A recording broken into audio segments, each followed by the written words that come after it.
No se dispararon misiles, no se desplegaron soldados. Sin embargo, Australia acaba de asestarle un golpe fulminante a Putin. El 18 de septiembre, Australia anunció nuevas sanciones contra la flota fantasma rusa. Rusia usa una flota de viejos petroleros sin seguro para mover petróleo en secreto globalmente. Desde el inicio de la guerra, estos petroleros han hecho que Rusia gane más de 800.000 millones de euros exportando combustibles fósiles. Pero esa es solo la cifra conocida.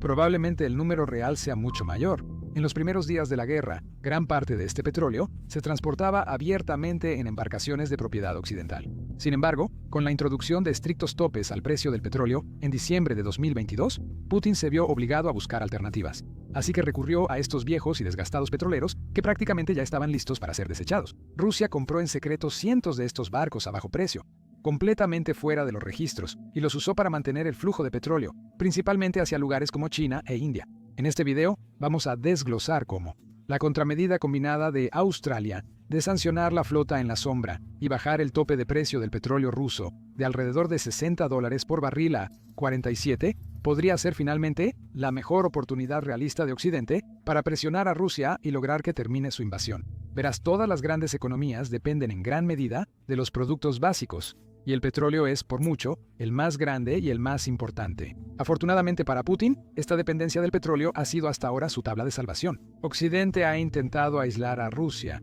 pero el petróleo ruso siempre consigue compradores. Cuando Rusia invadió Ucrania en febrero de 2022, los países occidentales respondieron de inmediato con severas sanciones económicas. Estados Unidos, Reino Unido y la Unión Europea congelaron cuentas rusas, bloquearon transacciones y atacaron exportaciones de petróleo y gas, principal fuente de ingresos de Putin. Se buscaba asfixiar las finanzas rusas, limitar su capacidad de financiar la invasión y obligar a Moscú a reconsiderar sus planes. Pero había un gran problema. Antes de la guerra, Europa adquiría casi el 40% de su gas y 25% de su petróleo de Rusia. Alemania sola importaba más de la mitad de sus necesidades de gas desde Moscú. Así que, mientras las sanciones estaban diseñadas para castigar a Rusia, sin querer empezaron a asfixiar la propia economía de Europa.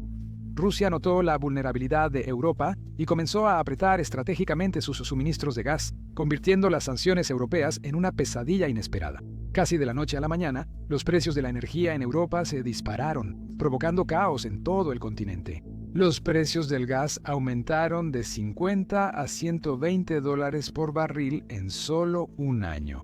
Las familias de repente se enfrentaron a facturas de electricidad de 3 dígitos. Las empresas se vieron obligadas a cerrar fábricas y la gente común batalló simplemente para calentar sus hogares durante el invierno. Y, de manera irónica, incluso bajo duras sanciones de Occidente, Rusia, de alguna manera, estaba ganando aún más dinero con el petróleo y el gas que antes de la guerra. En los primeros meses tras invadir Ucrania, Moscú recibía cerca de $20.000 millones mensuales por exportaciones de energía, mucho más que su promedio previo a la guerra de $146.000 millones. Claro, los países europeos redujeron las importaciones de petróleo y gas ruso como forma de protesta. El alza global de precios energéticos compensó las pérdidas de Rusia en ventas. Putin llegó a exigir que Europa pagara el gas solo en rublos, obligando a los países europeos a aceptar las condiciones rusas o enfrentar una grave escasez de energía. Eso es más fácil decir que hacer, casi imposible. En 2022, JP Morgan advirtió que si Rusia reducía su producción de petróleo en 5 millones de barriles diarios, los precios mundiales podrían subir hasta $380 por barril. Europa entró en pánico cuando el precio llegó a 120 por barril. Imagina que los precios suben a $200 o incluso a $380. Eso habría destruido por completo la economía de Europa. Así que prohibir totalmente el petróleo ruso simplemente no era una opción realista. No en 2022 ni ahora, quizá ni en la próxima década. Aún así, había que actuar. Al notar que sus sanciones no funcionaban, las naciones occidentales cambiaron de estrategia. A finales de 2022, el G7, la Unión Europea y Australia fijaron un tope de $60 por barril al petróleo ruso. Cuando el petróleo costaba unos $65 por barril, el tope se fijó justo debajo del precio de mercado. La idea era permitir el flujo de petróleo ruso, pero limitar las ganancias de Moscú por cada barril exportado.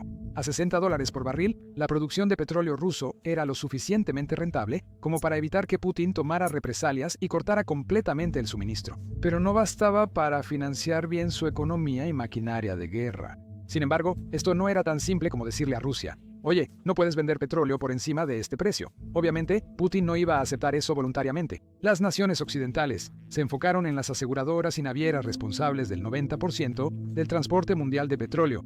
La mayoría de estas empresas son europeas, por lo que Occidente les prohibió asegurar o transportar petróleo ruso vendido sobre $60. Si Rusia quería acceso a buques tanque, seguros y sistemas de pago globales, debía aceptar el límite de precio. Esto puso a Moscú en aprietos. Rusia podría rechazarlo y vender petróleo sobre el tope, pero tendría que buscar aseguradoras, barcos y redes financieras alternas, lo que sería una pesadilla logística. O Rusia podría vender petróleo a regañadientes al precio tope más bajo, asegurando exportaciones constantes, pero con ganancias significativamente reducidas. Como era de esperarse, Rusia rechazó la idea y el Kremlin afirmó que nunca aceptaría estas restricciones externas. A finales de diciembre de 2022, Rusia emitió un decreto oficial que entraría en vigor a partir de febrero de 2023, prohibiendo la venta de crudo y productos petroleros a países o entidades que apoyaran el esquema de tope de precios. Rusia sabía que frenar totalmente las exportaciones de petróleo dañaría más su economía que a Occidente. Cortar todo el petróleo implicaría perder miles de millones en ingresos, algo que Moscú no podía permitirse. Rusia esquivó el tope de precios y siguió exportando gracias a métodos ingeniosos. Moscú pronto creó redes alternativas de seguros y transporte marítimo para liberarse del control occidental. Nuevas compañías de seguros rusas nacionales surgieron prácticamente de la noche a la mañana, junto con sistemas de envío paralelos completamente desvinculados de los servicios marítimos tradicionales controlados por Occidente. Un elemento clave fue ampliar la flota fantasma, una red de viejos petroleros en mal estado, operando con banderas aleatorias y propiedad de empresas fantasma en Dubái, Hong Kong o islas remotas. Muchos de estos barcos fueron comprados de segunda mano a propietarios occidentales justo antes de que entraran en vigor las sanciones, y luego se volvieron a registrar bajo países que no harían demasiadas preguntas. Para 2023, los expertos estimaban que Rusia había reunido una flota de más de 600 petroleros más que suficiente para transportar la mayor parte de su petróleo, sin necesidad de servicios occidentales ni preocuparse por interferencias. Así es como funciona. Un petrolero de la flota fantasma cargaría crudo ruso en puertos como Primorsk o Ust-Luga, y en vez de ir directo a Europa, apagaría su sistema de identificación automática, el sistema de identificación automática, similar al sistema de posicionamiento global, desapareciendo del rastreo. Fuera de la vista mundial, el petrolero iría a aguas neutrales, generalmente en zonas remotas del Mediterráneo o cerca de Grecia. Aquí se reuniría con otro petrolero, registrado en un país más seguro y menos sospechoso. En esta reunión secreta en el mar, harían una transferencia de barco a barco, bombeando petróleo de una embarcación a otra. Ya en el segundo petrolero, el petróleo puede etiquetarse como de otro país o mezclarse con crudo no ruso, dificultando su rastreo y detección. Aunque no lo creas, parte de este petróleo llegó a países europeos. Intentar aplicar el tope de precios por vías complicadas e indirectas dificulta casi imposible su cumplimiento. Esta táctica turbia tuvo tanto éxito que la flota fantasma de Rusia creció de unos 600 petroleros a finales de 2022 a entre 1.100 y 1.400 barcos en diciembre de 2023. Para mediados de 2025, la flota fantasma creció a 1.200 a 1.600 embarcaciones, casi una quinta parte de la flota mundial de petroleros. Y esto, por cierto, ni siquiera incluye los cientos de petroleros costeros más pequeños. Incluso la cobertura de seguro para estos petroleros funcionaba en una zona gris similar. Como las compañías de seguros occidentales se negaron a cubrir los envíos de petróleo con precios por encima del tope, Rusia y sus aliados decidieron crear sus propios fondos de seguros paralelos a través de empresas patrocinadas por el Estado o estrechamente afiliadas. Estas pólizas eran más riesgosas, dudosas y con primas muy altas, además de mayor probabilidad de que accidentes no se cubrieran. Pero para Rusia era un pequeño precio a pagar. Sin embargo, los barcos y los seguros no eran suficientes por sí solos. Rusia tuvo que encontrar compradores dispuestos a asumir riesgos adicionales. Y lo logró haciendo ofertas demasiado atractivas como para rechazarlas. Moscú comenzó a redirigir una parte significativa de sus exportaciones de petróleo a países como India y China, ofreciendo grandes descuentos para atraerlos y convertirlos en compradores constantes y confiables. Por ejemplo, India casi no importaba petróleo ruso antes de las sanciones, pero tras su implementación, sus compras de crudo ruso se dispararon. A inicios de 2023, India obtenía petróleo ruso con un descuento de 12 a 15 dólares por barril frente al precio global. En un año, India pasó de ser un comprador menor a ser el mayor cliente de Rusia, importando 18 millones de barriles diarios para 2024. Eso representa casi el 40% de todas las exportaciones de petróleo marítimo de Rusia. Para la India, estos descuentos y volúmenes eran simplemente demasiado tentadores para rechazarlos, a pesar de la constante presión diplomática y las severas advertencias de Occidente, instándola a dar marcha atrás. De igual forma, China, gran consumidor de energía, tampoco se quedó atrás. A mediados de 2023, las refinerías chinas compraban crudo Ural ruso hasta $10 más barato por barril que otros referentes globales. En abril de 2025, China recibía casi la mitad del crudo ruso exportado por mar. Considerando que China e India son el segundo y tercer consumidor de energía tras Estados Unidos, la estrategia de Rusia de acercarse a ellos fue uno de sus movimientos más inteligentes. Ante los vacíos legales que aprovecha Rusia, las naciones occidentales optaron por atacar a los petroleros. Antes de eso, ¿qué pasó con el tope de precios de 2022? Logró poco o nada. Claro, Rusia cambió a una flota fantasma y la dependencia de métodos de envío dudosos sí aumentó los gastos. Los petroleros más antiguos operando bajo condiciones más duras y riesgosas significaron mayores costos de mantenimiento, averías frecuentes, retrasos constantes e incluso posibles accidentes en el mar. Estos problemas elevaron las primas de seguro y redujeron los márgenes de ganancia de Rusia.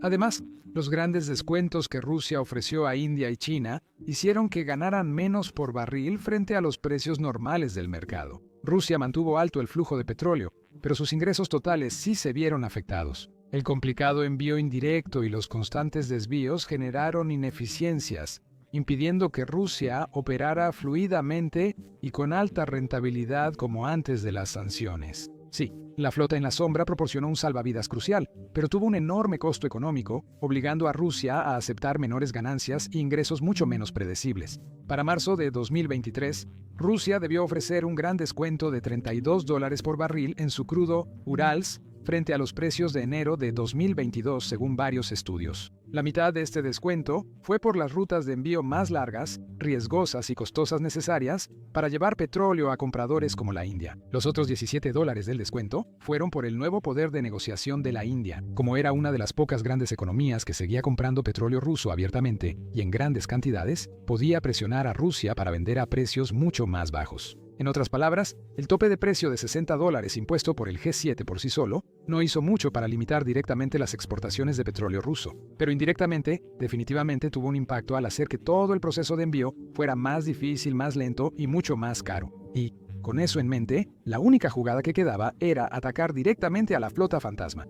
Rusia está ganando miles de millones de euros con su llamada flota fantasma de viejos petroleros. Es la primera vez que el gobierno australiano impone sanciones a la llamada flota fantasma de Rusia. A pesar de una serie de sanciones, Rusia ha seguido transportando y vendiendo su petróleo crudo al mundo. Al inicio, las sanciones a estos buques fantasma eran desordenadas e inconsistentes. Un barco puede ser incluido en la lista negra o sus dueños sancionados, dificultando que atraque en puertos occidentales, obtenga seguros o haga transacciones comerciales. En realidad, estas medidas eran más simbólicas que efectivas. Muchas embarcaciones usaban banderas de conveniencia y eran de empresas fantasma en paraísos fiscales como Islas Vírgenes Británicas, Dubái o Hong Kong. Identificar al dueño de estos barcos y aplicar sanciones era muy complicado. A finales de 2023 y en 2024, los gobiernos occidentales vieron la necesidad de un enfoque más estricto y unificado. La Oficina de Control de Activos Extranjeros del Departamento del Tesoro de Estados Unidos, o Oficina de Control de Activos Extranjeros, por ejemplo, se volvió mucho más precisa, imponiendo sanciones específicas directamente a los buques cisterna que fueran sorprendidos transportando petróleo ruso por encima del tope de precios o violando las reglas del embargo. Esto implicaba congelar activos, bloquear acceso a bancos de Estados Unidos y limitar servicios marítimos occidentales. Algunos barcos se convirtieron prácticamente en persona non grata en muchos puertos. Al mismo tiempo, la Unión Europea y el Reino Unido también intensificaron su régimen de sanciones. Apuntaron a embarcaciones sospechosas de evadir sanciones usando tácticas de navegación oscura. Acciones como apagar el sistema de identificación automática, falsear destinos o cargar mercancía sospechosa y sin documentación durante el trayecto. Si las autoridades detectaban estas actividades, los barcos sufrían graves consecuencias. Varias embarcaciones fueron prohibidas de entrar a puertos en Europa y Reino Unido. A otras, les confiscaban la carga si sus documentos, como propiedad, seguro, rutas o registro, no estaban en regla. En 2025, la Unión Europea sancionará 118 petroleros más ligados a la flota fantasma rusa, sumando más de 560 embarcaciones sancionadas. Y ya no era solo Europa.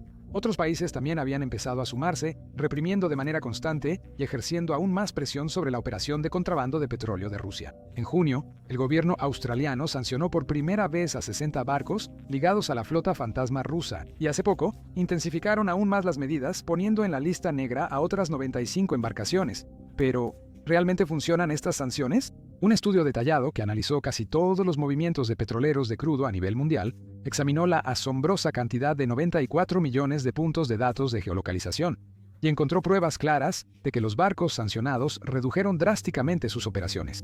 Verás, una vez que un petrolero es sancionado, queda prácticamente aislado de la infraestructura marítima crítica. Servicios portuarios, reabastecimientos, suministros y transacciones financieras dependen mucho de sistemas controlados por Occidente. Específicamente, los buques sancionados redujeron sus visitas a puertos en aproximadamente un 53%, simplemente porque muchos de los puertos les niegan la entrada, lo que limita gravemente su capacidad para recoger o descargar carga. Las distancias recorridas por estos buques se redujeron casi un 84%. Además, cada nueva sanción tuvo consecuencias duraderas. La actividad de un buque solía limitarse a unas 35 semanas o 9 meses. Otro impacto importante fue en las transferencias de barco a barco, que disminuyeron casi un 37%. Algunos buques sancionados aún hicieron transferencias, pero con menos frecuencia por mayores riesgos, más supervisión y menos socios. Sí, estas nuevas sanciones están funcionando. Si Rusia sigue con la guerra, habrá sanciones más sofisticadas y específicas en el futuro. Recuerden, cada petrolero, sin importar si es nuevo, de segunda mano o está a punto de ser desechado, cuesta decenas de millones de dólares. Solo para recuperar esa enorme inversión, un petrolero necesita completar con éxito múltiples viajes. Imaginen si Rusia compra o construye un petrolero hoy, lo envía en su primer viaje, y en cuestión de semanas termina en la lista negra por nuevas sanciones. En ese momento, los números simplemente no cuadran. Se vuelve económicamente insostenible para Rusia seguir jugando a este costoso juego del gato y el ratón, a menos que de alguna manera encuentren una solución completamente nueva. Las armadas y agencias de inteligencia occidentales también están intensificando su vigilancia y monitorean de cerca todos los buques rusos con más agresividad que nunca. En 2025, el Reino Unido y países nórdicos lanzaron Guardián Nórdico, sistema avanzado con inteligencia